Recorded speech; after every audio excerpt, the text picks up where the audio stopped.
We're back. We're back on the Fowler Show, and we're talking about more empowered elections, more races that you need to know about. I want to talk to you about the North Carolina Senate race, which is going to be a nail biter. It's between the current senator, Senator Burr, against Ross. Ross is the Democrat. Ross is up 2 points in the latest NBC Wall Street Journal Marist poll. Now, this one's going to be a very interesting one because it could really tip the balance. It's a see if I think Kelly Ayotte is pretty much gone in New Hampshire. I think Russ Feingold. I think Ron Johnson's pretty much gone in Wisconsin.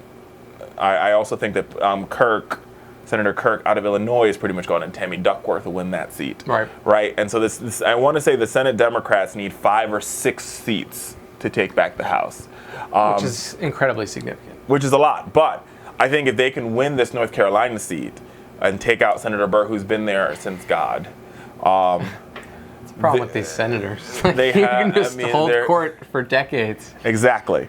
There is a really good possibility Democrats could take back the Senate. So you guys want to watch. That's a race that you guys really, really want to pay attention to. A race that you really, really want to watch is what happens in North Carolina on Election Day. And the other race, which I think nobody's talking about, which everybody should talk about, which would be the race that will put a woman of color in the United States Senate, it's relevant, is the California Senate race. Now, California is one of the few states that has what we like to call a jungle primary. And what jungle primaries are is where everybody runs in one big bucket.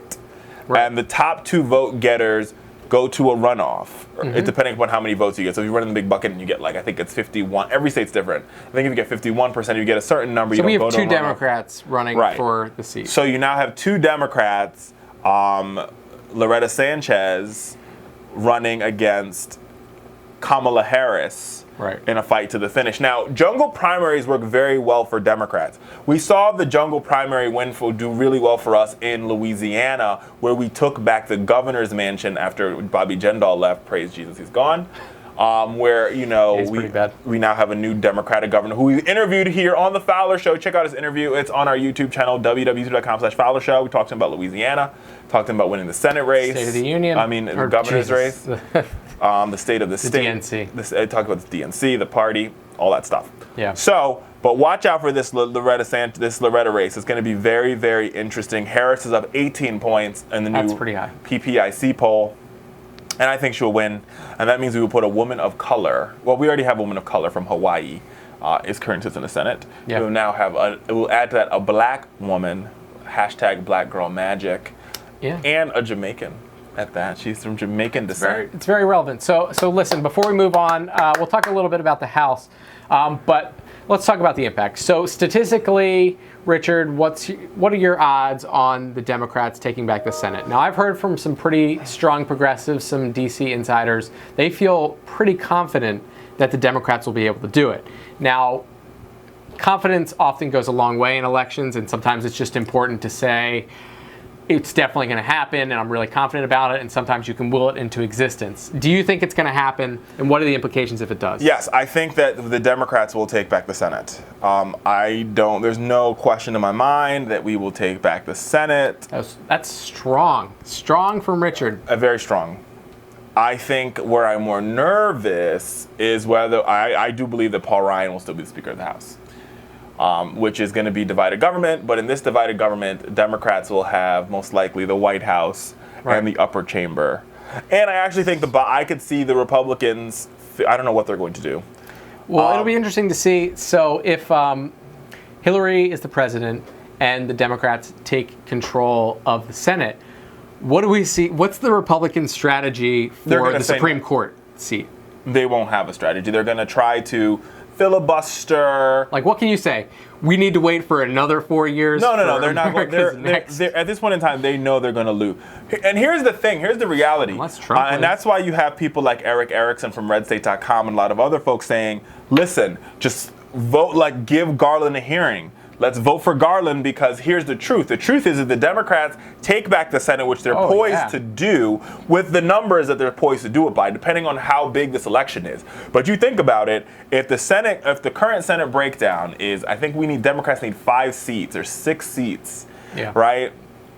And if they manage to win those seats back, right?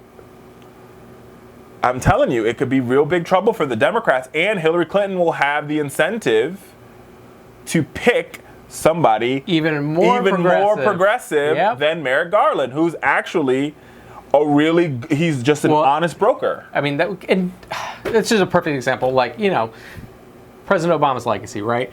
He really served up a candidate that was a great deal for everyone, right? Like, that's someone that, like, if the Republicans didn't have their heads up their butts, they'd be like, oh, this is pretty good. Like, we're in bad shape here because we're in a situation really bad shape where, out of nowhere, we've got a vacant seat and, we've got a Democrat as the president. Right. And I mean, I think about it this way. So here's what's up for, this is why I think the Democrats will win the Senate, right? I think, one, John McCain is in trouble against, I think that'll be interesting. I think her last name is Kirkpatrick. What does John McCain do if he loses? Does he retire? I think he goes to sit on a corporate board somewhere. I think he's tired. Yeah. So John McCain's in a tough race, right, against Kirkpatrick. Then you have in Nevada, where I do think that, so that's one. That's one. I don't think we're going to win the Nevada seat. It's the Mosto versus Heck. We're not going to win there. Yeah. But in Missouri, even Roy Blunt, who used to be the former House Whip, now he is the sitting senator he's running for a second term. He's running scared of Donald Trump, and he could lose to Kander, who is the Secretary of State, who's already have a history running statewide and winning in Missouri. And I think because Missouri is in such a place of unrest after Ferguson. It's a mess where I think it opens up the avenue or the lane for Democrats to win there. They don't need to win there though. All they really need, folks, is we really just need six seats. Six seats. Here's a question. If Donald Trump wasn't the Republican candidate right now, let's say it was Ted Cruz or it was Marco Rubio, let's say it was a different Republican, do you think the GOP would be as in big trouble as they are now in the Senate race? If that was another nominee? If it was a different candidate, yeah. That's a good question.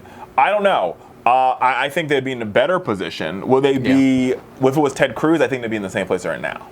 You're probably right. If it was Marco Rubio, I think they would have a chance of holding on to some of these seats. But for example, like I said at the beginning of the segment, where the Democrats pick these seats up, I think Pat Toomey is gone.